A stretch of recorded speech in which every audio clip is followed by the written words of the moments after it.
Hi, welcome to Creative Lizard. Today I will talk about my favorite simple to the user, casual, on-the-go, drawing app paintx.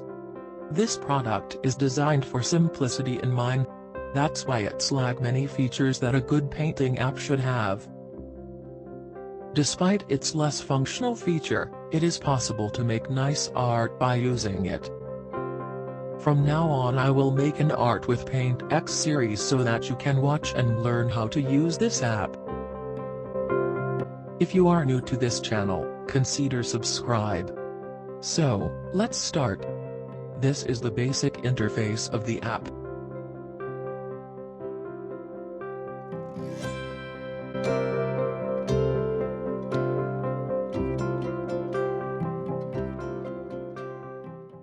In the top left there undo and redo and share button. In the top left there menu icon.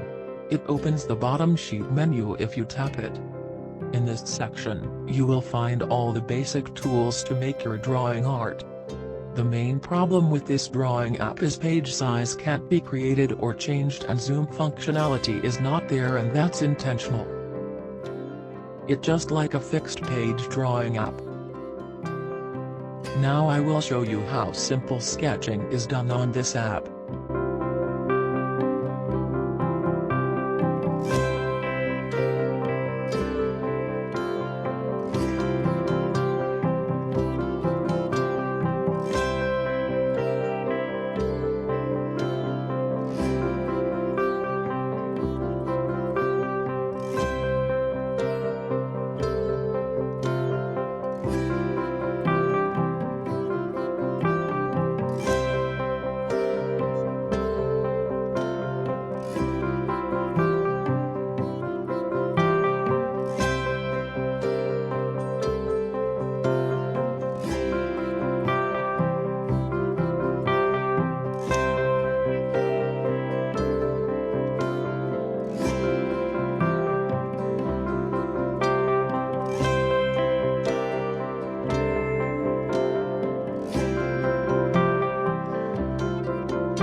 If you like this video, please smash the like button. And don't forget to subscribe. Thanks for watching. We'll see you in the next episode. Take care.